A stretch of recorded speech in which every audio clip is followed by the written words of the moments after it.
4 page sign करने पर realtor की जॉब नहीं होती। कंपनी क्या मतलब कि $200 दो कंपनी खुल जाती है, पर it's all about how you gonna work on it. Business कैसे खोलते हैं। फिर मेरे को याद आया कि यार 2006 या 7 में जो मैंने असाइनमेंट लिखा था कि जो लैंडलॉर्ड होते हैं ना, they grow rich in their sleep. Probably I would से 30% realtor even quit the industry. Land होती है वो आपको कभी नहीं छोड़ती, आप उसे छोड़ते हो। मैं 3 ही बार बोलूँगा, location location location. Property management या रियल एस्टेट इन्वेस्टर के लिए सबसे बड़ी चीज़ है पैसा। और कमर्शियल का बस यही दिक्कत है कि जब वो खाली होती है ना, वो आपको भी खाली कर सकती है। It was like dream but we knew it.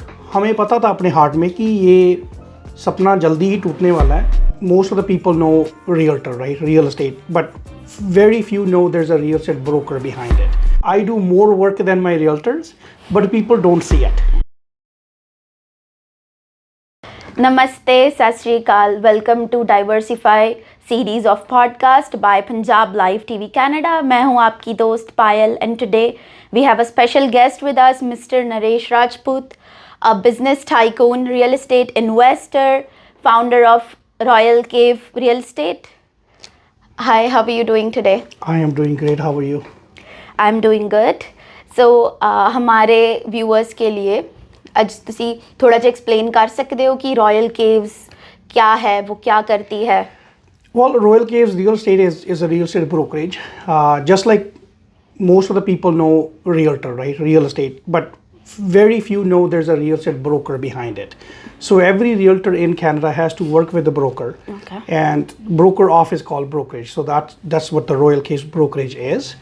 And in our services, like we have real estate agent who will find you a house that you're looking. We can sell your house, for example. But we also have extra services under roof. For example, property management. Like, so we work with investors. If somebody looking to buy a property, we manage for them. So property management is a very, very broad management services. You know, it could be renovation, it could be rebuilding, it could be development. So we provide all the services to our investors. Under the Royal Caves, we also have 8 agents team right now. So we used to be 20 back in 3 years ago, but I think after the COVID, the market went up and down. I think a lot of the agent we shuffled around. So we are still, with the 8 and plus myself 9. So we are here to provide services to anyone. Perfect. So realtor ਤਾਂ ਬਹੁਤ ਸਾਰੇ ਹੁੰਦੇ ਹੈ, right, in the city, but how about ਕਿ ਜਦੋਂ ਆਪਾਂ brokerage ਦੀ ਗੱਲ ਕਰਦੇ ਹਾਂ, so Royal Caves ਦੀ ਸ਼ੁਰੂਆਤ ਕਿੱਥੋਂ ਹੋਈ ਸੀਗੀ? It's a very good question. शुरुआत है कि actually जो हमारी Royal Caves brokerage है, as I said, property management was the main reason I opened this. पर जो property management है कि बचपन में जब मैं छोटा था तो मेरे जैसे दादा, मेरे पापा, मेरे mummy, we had a lot of rental properties. जो उसके अंदर rental properties में था, बचपन में मैं भी जाता था रेंट कलेक्ट करने, तो तब मुझे समझ नहीं आता था कि ये क्या होता है। पर जहाँ आया तो पता चला कि ये प्रॉपर्टी मैनेजमेंट होती है कि when you buy properties and you manage them. So पर फिर भी यहाँ पे जब कनाडा आए तो लैंग्वेज बैरियर था ऑब्वियसली। तो प्रॉपर्टी मैनेजमेंट या रियल एस्टेट इन्वेस्टर के लिए सबसे बड़ी चीज़ है पैसा, जो बैक इन 2003 जब मैं आया जो मेरे पास नहीं था, राइट। तो ड्रीम था मन में, सोच थी मन में, पर मैं कुछ कर नहीं पाया because I need to learn the language and to earn money. तो बेसिक जॉब करी, बेसिक जॉब करने के साथ साथ मैंने अपनी एजुकेशन को कंटिन्यू करा। तो आई रिमेंबर समटाइम इन 2006 और 7 मैं ग्रेड 12 का एक असाइनमेंट था मेरा। उसमें उन्होंने पूछा कि नॉट मेरे को, सारी क्लास को, कि आपने एक असाइनमेंट बनाना है जिसमें आप बिज़नेस खोलोगे और आपको बताना है कि उस बिज़नेस को ग्रो कैसे करोगे और वो प्रॉफिटेबल कैसे है। सो मैं सोचता रहा यार मैं क्या लिखूँ। वो था भी इंग्लिश में, उस समय गूगल भी नहीं होता था और ChatGPT भी नहीं होता था। ये सबसे बड़ी प्रॉब्लम थी। तो फिर मैंने सोचा कि यार मैं क्यों ना अपनी प्रॉपर्टी मैनेजमेंट के बारे में लिखूं, जो जैसे मेरे पेरेंट्स ने करा और जो मेरे मन में है, मैंने उसको लिखना शुरू कर दिया पेपर पे। तो फिर मैंने उस बिज़नेस को खोला जब पेपर में, राइट, एज अ राइटिंग। तो उसको नाम भी देना था, तो मुझे समझ नहीं आता नाम क्या दूँ। फिर सोचता रहा यार कौन सा दूँ। फिर मैंने उसका नाम रखा सुमन रियल्टी। सुमन एक्चुअली मेरी मम्मी का नाम है, तो रियल्टी मतलब रियल एस्टेट के बिलोंग करता है वहाँ से, राइट। तो मैंने सुमन रियल्टी रखा। तो लोगों ने पूछा सुमन रियल्टी क्यों रखा, क्योंकि जिस अपार्टमेंट में रहता था मैं 2004 में, it was manage by Sussex realty. I think it was close to Suman realty, और मुझे रियल्टी का मतलब ही नहीं पता था कि एग्जैक्टली रियल्टी होती क्या है। It's a very broad word actually. तो फिर मैंने वो जब पेपर पे लिखा, उसमें बताया कि कैसे प्रॉपर्टी खरीदेंगे, मैनेज करेंगे। फिर मैंने वो असाइनमेंट सबमिट करा, और जब असाइनमेंट सबमिट हुआ तो उसमें रिक्वायरमेंट थी कि आपको 25 मिनट की प्रेजेंटेशन देनी पड़ेगी, और उस प्रेजेंटेशन के बेस पे आपको मार्क्स भी मिलेंगे। वो मेरा फाइनली एक तरह का एग्ज़ाम था। सो उसके बाद सबको फीडबैक मिलता था। तो we were 38 students, so I think all 38 students wrote me a feedback, जो मेरे पास अभी भी काफ़ी पड़ी है, ऑलमोस्ट 18 ईयर्स। तो उन्होंने मोस्टली यही लिखा कि आई think it's a good business, you should continue. पर वही बात कि पैसा कहाँ से आएगा, कैसे शुरू होगा, कोई आइडिया नहीं, कोई मेंटर नहीं, कोई गाइड नहीं। तो वो सपना मतलब पेपर पे लिखा ही रह गया। तो मुझे याद है 2010 में मैंने फिर ना मतलब कि जब थोड़ा पैसा सेव हुआ तो मैंने घर खरीदे। तो जब मैंने मल्टीपल घर खरीदे तो obviously as a bus driver मैं बस चलाता था उस समय, तो टाइम भी नहीं होता था। तो फिर मैंने ना, मेरा एक फ्रेंड था, होता था देव सरान, सो उसने मेरे को बोला कि नरेश यार तू प्रॉपर्टी मैनेजमेंट हायर कर ले जो तेरे लिए काम करेगी। उसने मेरे को प्रॉपर्टी मैनेजमेंट रेफ़र करी। तो उस प्रॉपर्टी मैनेजमेंट पे मैं मतलब इतना अच्छा काम नहीं करा, मतलब कि उससे अच्छा तो मैं भी कर सकता था। ये नहीं कि फाइंडिंग टेनेंट मैनेजमेंट में जैसे मेंटेनेंस वगैरह भी होती है, एंड इट्स वेरी एक्सपेंसिव। तो मैंने सोचा यार सारे पैसे तो वही ले जाते हैं। तो फिर मैंने बोला कि मैं खुद की प्रॉपर्टी मैनेजमेंट खोलूँगा। तो जब मेरे दिमाग में आया कि खोलते कैसे हैं, बिज़नेस कैसे खोलते हैं, फिर मेरे को याद आया कि यार 2006 या 7 में जो मैंने असाइनमेंट लिखा था उसके ऊपर काम करता हूँ। फिर मैंने उसको ढूंढा, luckily I found that assignment. तो मैंने उस असाइनमेंट को फॉलो करा, उसमें रूल रेगुलेशन लेजिस्लेशन जो भी थे मैंने उसको फॉलो करे, बिजनेस रजिस्टर कराया, तो नाम रखा अपनी कंपनी का, वही सुमन रियल्टी, खुल गई कंपनी। सो बट कंपनी क्या, मतलब कि $200 दो कंपनी खुल जाती है, पर it's all about how you gonna work on it. तो मैंने उसके अंदर खुद की अपनी जो 5 प्रॉपर्टियाँ थी मैनेज करनी शुरू कर दी। फिर मेरे कई दोस्त थे ट्रांजिट में, जहाँ मेरे पर्सनल कनेक्शन थे, उन्होंने मुझे अपनी प्रॉपर्टियाँ दी मैनेज करने के लिए। तो फिर मैं मैनेज करता रहा। Then I reach to very large number, जो मैंने कभी नहीं सोचा था कि मैं इतनी मैनेज कर सकता हूँ। फिर मैंने रियलाइज़ करा यार जो मेरे सारे प्रॉपर्टी मैनेजमेंट वाले क्लाइंट हैं, obviously they are buying properties. वो कहीं से तो प्रॉपर्टी खरीद रहे हैं और कहीं पे बेच रहे हैं, और मैं खुद भी ले रहा था, खुद भी बेच रहा था। तो मैंने यार मेरे को और एक्सेस चाहिए। वो एज ए रियल्टर मैंने सोचा कि मैं रियल एस्टेट एजेंट बनता हूँ। पर उसमें दिक्कत क्या थी कि उस समय रियल एस्टेट एजेंट जो होता था उसको फुल टाइम ही रियल्टर बनना पड़ता था, and you can not work anywhere else. और फिर मैंने सोचा यार मैं क्या करूँ, जॉब छोड़ने का डिसीजन लिया। गवर्नमेंट जॉब थी, घर वालों का प्रेशर था, पर फिर मैंने सोचा नहीं यार मैं जॉब छोड़ दूँगा। फिर मैंने जब जॉब छोड़ी, आई रिमेंबर कि मेरी सिस्टर उसने मुझे काफ़ी बोला यार तूने जॉब क्यों छोड़ दी, तूने सोचा नहीं है, तेरी शादी तूने करनी है अभी अगले साल। तो मैंने कहा नहीं यार, मैंने ना रियल एस्टेट का काम करना है। सो जॉब छोड़ी, रियल एस्टेट का काम करना शुरू कर दिया। But I was very lucky कि मेरी प्रॉपर्टी मैनेजमेंट चल रही थी, उससे मुझे थोड़ी सी इनकम आ रही थी, plus I had my own investment properties जिससे मेरे को पैसे मेरे ग्रो हो रहे थे। तो फिर मैं रियल्टर बना। जब मैंने रियल्टर का लाइसेंस लिया, जिसके साथ मैंने काम करना था, जब मैंने उनको ज्वाइन करा तो मुझे नेक्स्ट डे लेटर आती है मैनिटोबा सिक्योरिटी कमीशन से कि आप इनके साथ काम नहीं कर सकते, क्योंकि वहाँ पे रूल था कि ये कॉन्फ्लिक्ट ऑफ इंटरेस्ट होता है कि अगर उस ब्रोकर के पास प्रॉपर्टी मैनेजमेंट है, you can not work with them unless you close your property management. तो मैंने कहा यार मैं क्लोज तो नहीं करूँगा। और काम भी अच्छा चल रहा था, very honestly it was bread earning for me. तो फिर मैंने फाइनली एक ब्रोकर ढूंढा जिसने मुझे हायर करा।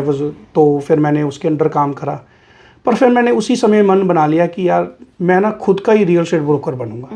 पर उसके लिए रिक्वायरमेंट थी कि you have to work minimum 2 years under real estate broker to become your own broker. कुछ कोर्स करने पड़ते थे डेफिनेटली। तो फिर मैंने 2 साल में वो कोर्स करे, तो मैंने खुद का ये बिज़नेस खोला। और जब मैंने खुद की ब्रोकरेज खोली तो मैंने इसका नाम चेंज करा from Suman realty to royal caves real estate. उसका मेन रीज़न यही था कि एक बार किसी ने गूगल पे रिव्यू डाल दिया, उस समय रिव्यू नए आए थे। यार मेरी मम्मी का नाम था, मुझे बड़ा फील हुआ कि मेरी मम्मी का नाम लेके लोग रिव्यू डालते हैं। अच्छा रिव्यू है तो अच्छा लगता है, पर अगर गलत रिव्यू है तो रियलाइज़ होता है। फिर मैंने सोचा नहीं यार मैं इसका नाम चेंज करूँ। फिर मैंने ये नाम चेंज करा। और मेरे दिमाग में भी नहीं था कि मैं एज अ ब्रोकर कल को मेरे पास एजेंट काम करेंगे या कुछ है। पर I just started my own. I thought you know what, I am gonna be my own broker, my own realtor and own property management. So this is how I started. I think this is so inspiring journey कि अगर आपको मौका नहीं मिल रहा है, you decided कि चलो मैं खुद को खुद मौका देता हूँ, right? You can give your self a chance and you went back, you thought that what I thought about it when I was in school, and you started back. So this is Right. such an inspiring journey, and I want to let our viewers know कि आज दा podcast बहुत ही important है because Naresh Paji has an experience of over decade in real estate. So if you are planning to buy your own house in Canada or want to enter into real estate, this is a must watch podcast. And Perfect. so coming back to Royal Caves, if there is a realtor or anyone who wants to join Royal Caves, so ਉਹਦੀ ਕੋਈ eligibility criteria ਹੁੰਦੀ ਹੈ? नहीं, as long as you have a real estate license which you have to go through Manitoba Real Estate Association, course करने पड़ते हैं. आप जब कोर्स फिनिश कर लेते हो, एज आई सेड अर्लियर, कि आपको कोई ना कोई ब्रोकर ज्वाइन करना ही पड़ता है if you want to work as a realtor. So if somebody has finished the course or somebody is going to finish the course, definitely they can join us. There's no requirement, but definitely जब आपने join करना है, I highly recommend किसी को भी join करना है, you should sit with your broker, future broker, whoever is going to be, ask them question, maybe they get to know you, you get to know them. So same thing हम भी pick and choose करते हैं, ऐसा नहीं है, but yes, तो there's no requirement actually as long as you have a real estate license. So in a realtor journey, apart from their own efforts, कि एक जो brokerage firm होती है उनका क्या contribution होता है, वो किस तरीके से realtor को help करते हैं? हाँ, ये आपने बहुत ही अच्छा क्वेश्चन पूछा क्योंकि मोस्ट पीपल डजंट नो कि ब्रोकर क्या कर रहा है. ठीक है जी, broker is like a backbone. जैसे रीढ़ की हड्डी होती है, ऐसे होती है. ठीक है, रियल्टर होते हैं, डिपेंड होते हैं रियल्टर के ऊपर. स्पेशली जब कोई नया रियल्टर बनता है, उसको बुक में यही सिखाया जाता है कि कॉन्ट्रैक्ट कैसे भरा जाता है, कौन से लॉ हैं, क्या एक्ट है. पर एज ए ब्रोकर जो आप उसके पीछे होते हो, आपको उसको समझाना होता है as a mentor as well कि शोइंग कैसे मतलब होती है, क्लाइंट को कैसे हैंडल करना है, कौन सी बात करनी है. कॉन्ट्रैक्ट मतलब जो ऑफर टू परचेज है वो 4 पेज की है. मैं सबको बोलता हूँ कि 4 पेज साइन करने पर रियल्टर की जॉब नहीं होती. There is a lot of things behind, specially brokerage. हमें पूरा कंप्लाइंस करना पड़ता है, मेक श्योर करना पड़ता है कि सारे डॉक्यूमेंट्स प्रॉपर हैं. जैसे मतलब फिनट्रैक्ट के रूल्स हैं, ट्रस्ट अकाउंट के रूल्स हैं. तो communication with the lawyers, telling the realtors की मतलब अपने क्लाइंट को कौन सी सर्विस देनी है. उसके बाद जैसे इंश्योरेंस ब्रोकर ढूंढना, लॉयर्स ढूंढना. तो as a broker, yes, we do like I do more work than my realtors, but people don't see it. Yes. So and is there any specific thing कि जैसे आपने कहा कि आप ज़्यादा मतलब you do even more for your realtors, कि ऐसी कोई चीज़ है जो Royal Caves डिफरेंट करता है than other brokerage firms in the city? देखिए मतलब कि डिफरेंट करता है, मैं ये समझा सकता हूँ कि मैं अपने एक्सपीरियंस से ही अटैच कर सकता हूँ कि जब मैं भी इन्वेस्टर था, रियल्टर्स के साथ काम करता था, प्रॉपर्टी मैनेजमेंट के, हम वो सर्विस प्रोवाइड करते हैं जो मुझे नहीं मिली. देखो, एक सबसे बड़ा क्वेश्चन है CMHC. CMHC आजकल बच्चों को पता है क्योंकि इट्स सोशल मीडिया बहुत ही कॉमन हो चुका है. ठीक है, तो जब मैंने अपना पहला घर लिया 2006 में, मेरा रियल्टर, मैं उसकी काफ़ी रिस्पेक्ट करता हूँ अभी भी, मे बी उसको भी नहीं पता था उस समय CMHC क्या होती है. But I think every realtor should know.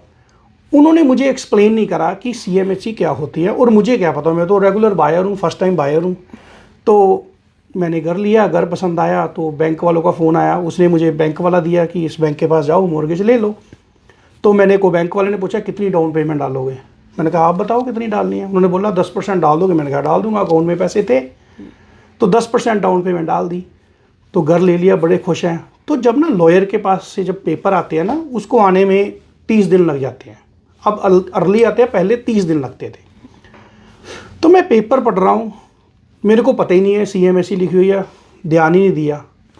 तो वैसे ही करते करते फिर ना टैक्स सीज़न आया. जब मैं टैक्स भरने लगा तो मेरे अकाउंटेंट ने बोला यार तू अपने घर लिया था तूने, उसके पेपर लेके आया. जब पेपर लेके गए, उसने बताया यार CMHC $3200 तूने पे करी है. मैंने कहा ये 3200 क्या होता है, मैंने तो घर 167 का ही लिया है. तो उसने मुझे समझाया मेरे अकाउंटेंट ने कि वो CMHC फ़ी पे तब होती है जब तुम लेस देन 20% डालते हो. मैं सोच रहा हूँ यार मेरे रियल्टर ने मुझे क्यों नहीं बताया. मेरे पास तो ऑलरेडी मेरे बैंक में 25% पड़े हुए थे. it was matter of $17,000 more, or I could have saved $3,200. उस समय back in 2006 $3,200 was a big amount. ठीक है, तो मेरे रियल्टर ने मुझे नहीं बताया, शायद उसको नहीं पता था, पर उसके ब्रोकर को तो पता था. I think broker never give the training to realtor की टेल योर क्लाइंट. सो अपने एक्सपीरियंस में जो चीज़ें मुझे नहीं मिली फ्रॉम रियल एस्टेट एजेंट्स और रियल एस्टेट ब्रोकर्स, मैं उसको याद रखता हूँ और वही चीज़ें अपने एजेंट को सबसे पहले सिखाता हूँ. CMHC को कैसे यूज़ करना है, RRSP को कैसे यूज़ करना है, कौन से बेनिफिट अवेलेबल हैं आपके लिए. और मैं श्योर हूँ कि हमारे जो ऑफिस के रियल्टर्स हैं, they are very trained on that and they always explain that process. मतलब कि this is what we are different from the others. That's really good कि जब हम सिखाते हैं, right, what you did not get, you are making sure that सब लोगों को पता चले, इन्फो मिले, which is wonderful. No, coming back to, you are also an investor, real estate investor, right? सो जब आप इस मार्केट में आए थे, आपने कितनी बूम अब तक देखी? Because you have been into this market over decade. So boom ऐसा है कि देखिए, जब मैंने जैसे शायद पहला घर मैंने 2006 में लिया, उस समय तो पता ही नहीं था रियल एस्टेट क्या होती है, प्राइस ही नहीं पता थे, एरिया भी नहीं पता होते थे. तो उस समय जो PNP प्रोग्राम नया खुला था मैनिटोबा प्रोविंशियल नॉमिनी का अराउंड 2005 में, तो उस पर काफ़ी इमिग्रेंट्स आने शुरू हुए, not from India, from all over. तो इट वॉज बूम टाइम. तो बाय द टाइम कि 2006 से लेके 10 तक तो प्राइस बिल्कुल नॉर्मल थे, और 10 में आया था बूम. 10 से लेके 12 तक जो प्राइस बढ़े हैं, जैसे मैं आपको एग्जांपल दे सकता हूँ कि साइड बाय साइड हाउस, तो उस समय हम 160 में ले लेते, 160,000 में साइड बाय साइड घर अच्छा आ जाता था. तो फिर वो 2010 तक तो 160 का था, पर आप मानोगे नहीं कि with in weeks we seen that 160 going to 250. और फिर वो जो 2011-12 में जो, क्योंकि उस समय PNP बहुत ही सॉफ्ट प्रोग्राम था, 6 महीने में बंदा PR आ जाता था. तो 2012 से लेके कोविड तक वो 250 ऐसे ही चला exactly. I am talking about side by side. मतलब फिर मतलब कि ये दूसरा बूम आया जब कोविड आया, तो किसी ने नहीं सोचा. पहले जब कोविड शुरू हुआ प्राइसेस एकदम नीचे चले गए, राइट, पर गवर्नमेंट ने इंटरेस्ट रेट कम करा और डेफिनेटली लोगों के पास पैसे आए, तो फिर तो इतना बड़ा बूम जो कभी मैंने सोचा नहीं था. It was very different. पर in my experience I would say कि जो बूम होता है, अगर आप हिस्ट्री देखोगे, एवरी 10 ईयर्स, आई थिंक इस 10 साल हम एवरेज लेंगे कि 10 साल बाद जो प्राइस है हमारे विनीपेग में, I don't want to talk about anything else, क्योंकि मुझे और प्रोविंस का इतना नहीं पता, पर मैनीटोबा में मैं यही बोल सकता हूँ कि every 10 year there is a boom. अगर मैं हिस्ट्री देखूँ, मैंने बड़े लोगों से बात करी है जो मेरे से पहले रियल्टर हैं, उन्होंने बताया कि बूम आया था 1997 में आया था, राइट. फिर थोड़ा सा बूम आया 2003 में, पर जो मेन बूम 2011 में आया और उसके बाद 2021 में आया. यस. तो जब कोविड था, है ना, बिकॉज पूरी दुनिया रुक गई थी, but we notice that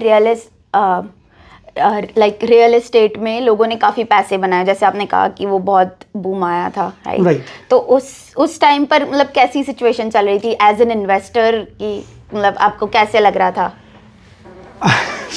as a investor अगर सच बताऊं तो इट वाज ड्रीम बिकॉज मेरी ब्रोकरेज भी ग्रो हो रही थी. बिलीव इट और not, in 2019 we were only 2 agents, me and my friend son. तो हम 2 ही एजेंट थे. 19 में हमारे पास एकदम रियल्टर आने शुरू हो गए, क्योंकि मैनीटोबा ने जो part time real estate open करा था 2018 में अक्टूबर में, तो lot of people become realtor. तो 19 के अंत में ही आई थिंक कोविड शुरू हुआ है. तो उस समय तो ऐसा लग रहा था कि यार ये ड्रीम ही हो सकता है, रियल नहीं हो सकता. मतलब कि इतना काम, मतलब इतना ज़्यादा बिजी, और मार्केट हम देख रहे हैं, खुद को हैरानी होती थी यार ऐसे कैसे हो गया. जैसे एक महीना पहले प्रॉपर्टी वहाँ पे 210,000 की बिक्री है, जैसे फॉर एग्जांपल हम फोर्ट रिचमंड बोल लेते हैं, यार एक महीने बाद वही एरिया में प्रॉपर्टी 320,000 की भी बिक सकती है. So it was like dream, but we knew it. हमें पता था अपने हार्ट में कि ये सपना जल्दी ही टूटने वाला है. और मैं अपने सभी रियल्टरों को बताता था, उस समय 20 रियल्टर थे हम, मैं बोलता था कि yes it's a dream, but यही टाइम है, आप समझ जाओ, अपने पैसे सेव करो, मतलब कि it's not gonna happen again, और ये जल्दी ही रुकने वाला है सिस्टम. और वही हुआ कि जब 2022 में इंटरेस्ट रेट बढ़ने शुरू हुए, तो अगर आप देखोगे रेशो, तो प्रॉबली आई वुड से 30% realtor even quit the industry just because there was no work after that. पर ये अच्छा हुआ कि जो रियल्टर पार्ट टाइम 2018 में बने ना, उनको उसका सबसे ज़्यादा फ़ायदा हुआ। और एट द सेम टाइम उनको लग रहा था कि जो पुराने रियल्टर हैं मेरे जैसे या और रियल्टर, कि इनको काम नहीं करना आता, because we have seen those days कि जहाँ पे हम क्लाइंट के साथ 6 महीने काम करते थे फिर जाके वो कर लेता था। और पर 21 में तो क्या था कि आप क्लाइंट सुबह आया आपके पास, आपने 10 मिनट प्रेजेंटेशन दी और शाम को उसने कर ले दिया। Wow, that was dream. Yeah and हमने भी काफ़ी नोटिस किया था उस टाइम पे, like people use to bid for it 15,000 Yes. 50,000 more, like higher prices, right.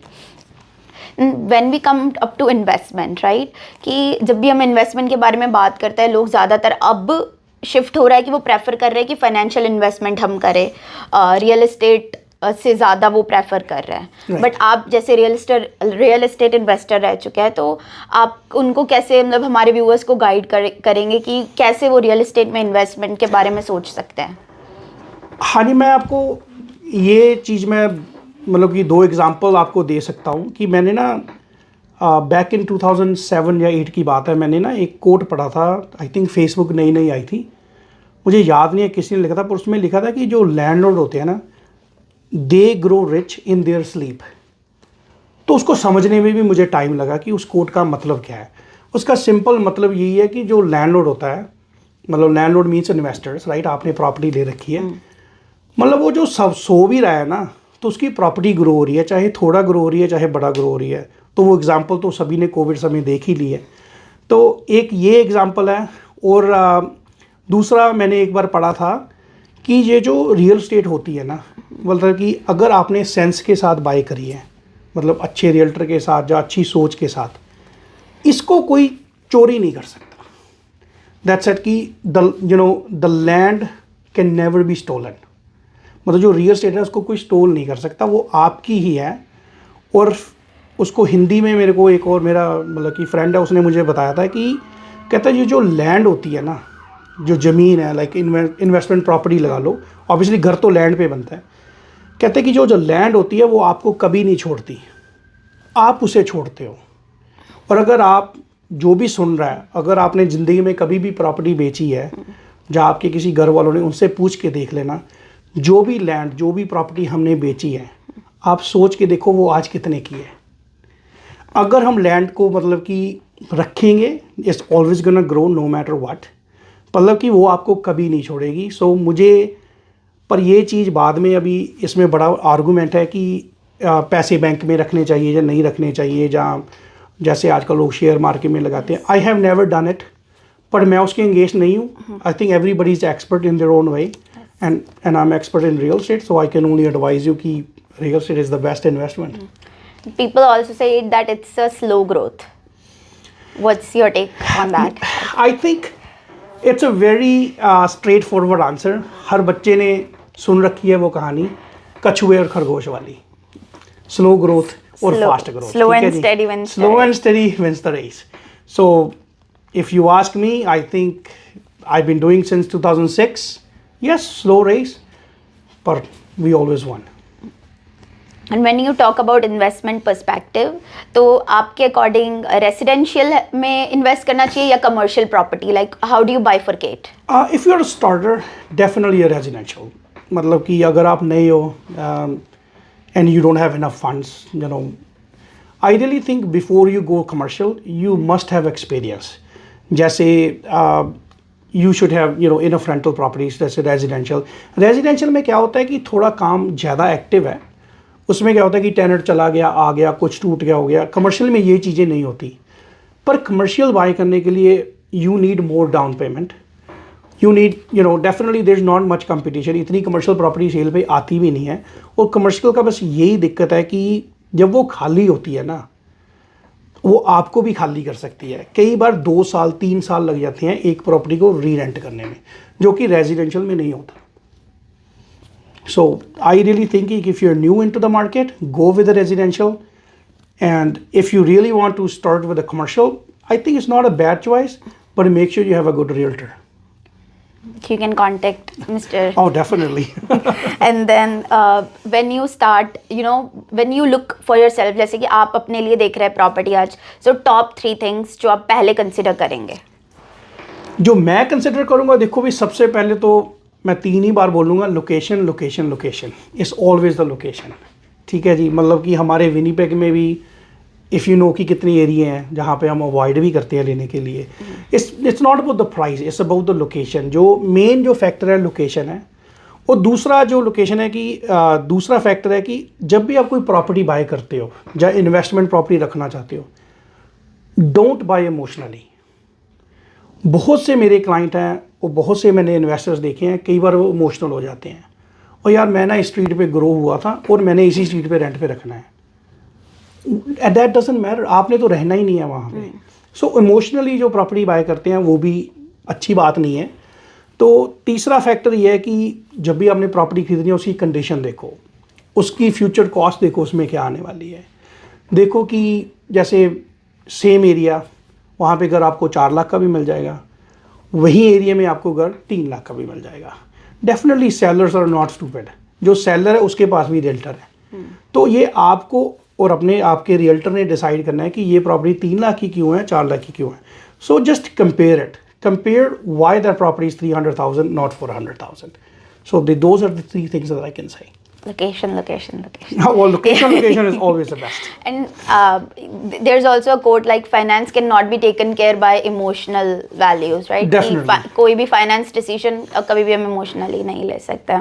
Right. And coming back to कि अभी जो एक हमारे viewers है, they are thinking to buy a house or they are thinking to become a realtor or they are thinking to start investment. अब उनको एक ऐसी special advice क्या देना चाहोगे?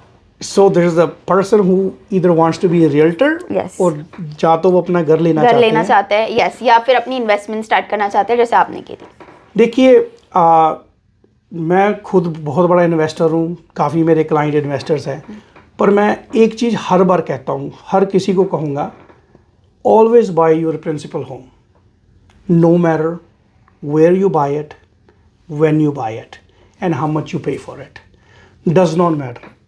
आपका प्रिंसिपल घर होना बहुत ज़रूरी है. ख़ास करके ये नॉर्थ अमेरिका में, इंडिया में डिफरेंट था, यहाँ पे डिफरेंट है. कहीं पे भी ले लो, मैं ये बोलता हूँ जो प्रिंसिपल घर होता है, प्रिंसिपल घर का मतलब ये है कि जहाँ पे तुम खुद रहते हो. कहीं पे भी ले लो, मैं कहता हूँ कि आप किसी कॉर्नर में ले लो कनाडा के, उससे अच्छी इन्वेस्टमेंट नहीं हो सकती.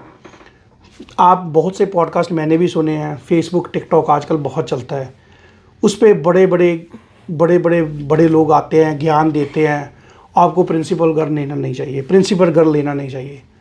अगर आप उनकी बैकग्राउंड देखो, उनके पास भी प्रिंसिपल घर होता है. ये सबसे बड़ा झूठ है, सबसे बड़ा ये मिथ है कि प्रिंसिपल घर लेना नहीं चाहिए. पर हमेशा सबसे पहले buy your principal home before you think about investment. बहुत लोग बोलेंगे नहीं यार प्रिंसिपल घर क्यों लेना, नहीं लेना चाहिए.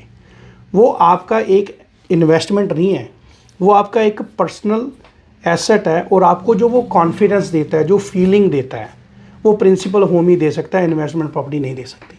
और वो बहुत ज़रूरी है आपके लिए. जैसे कि हमारे लाइक नानी दादी जैसे कहा करते थे अपना घर, अपना घर, हाँ, जस्ट फीलिंग है कि अपना घर है. Home sweet home, right. And one myth you want to burst about real estate industry. I think ये प्रिंसिपल होम वाला तो सबसे बड़ा बस्ट करा है मैंने कि प्रिंसिपल होना ज़रूरी है. और दूसरा ये है कि मतलब कि कोविड के बाद ये सबसे बड़ा मिथ है कि पैसे रातों रात बन जाते हैं. ऐसा नहीं होता, टाइम लगता है, स्लो एंड स्टडी वाला. बनते हैं पर स्लो बनते हैं. कोई भी रियल एस्टेट है, चाहे आप प्रिंसिपल होम ही ले रहे हो. कई बार होता है कि हमारे दिमाग में कि यार मैं विनीपेग रह रहा हूँ, मुझे ये नहीं पता कि मैंने किसी और सिटी तो नहीं मूव होना, राइट. पर I still say buy principal. पर अगर आपको पता है कि मैंने 2 साल में मूव हो जाना है, आई रियली थिंक दैट कि जो रियल एस्टेट है ना, it's a little bit of long term plan. तो I think minimum 5 years is necessary. कोई आप रेंटल प्रॉपर्टी ले लो, प्रिंसिपल ले लो, कुछ भी ले लो, अगर आप 5 साल सोच के चलते हो, you never gonna lose. Minimum 5 years. Minimum 5 years. I definitely से मिनिमम 5 years. मतलब कोविड में तो 5 days भी लेते थे तो पैसे बनते थे, राइट. पर अब मैं यही बोलता हूँ 5 साल minimum you have to keep the property. Thank you so much, बहुत अच्छा लगा आपसे बात करके. You know there Right. So much we can talk about Right, more. right, right. I got to learn so many things. Right. So हमारे viewers के लिए quickly आप एक बार अपनी वेबसाइट एंड अपना फ़ोन नंबर शेयर करना चाहेंगे सो दे कैन कॉन्टैक्ट हाँ यू. जी, मतलब मेरा फ़ोन नंबर है 2049970731. वेबसाइट इस royalcaves.com. आप जा सकते हो, वेबसाइट पे इंफॉर्मेशन ले सकते हो. पर I think personally you can call me any time. Again मैं आपको एक बात कहना चाहता हूँ कि सबको बोलता हूँ दिल से, please buy your principal home, no matter who you are, where you are. If you don't want to buy from me और my realtor, that's okay, buy from someone. यही मैं आज का आपको टेक अवे दे सकता हूँ कि please buy your principal home no matter what. Thank you. Thank you. ऐसे ही mister Naresh Rajput from royal caves real estate and property management services. जे तुसी अपना घर बाय करना चाहते हो और रियल्टर बनना चाहते हो तुसी इन्हां नूं डेफिनेटली कॉन्टैक्ट कर सकते हो. Then keep watching Punjab Live TV Canada. This is Payal signing off. Bye. Have a nice day.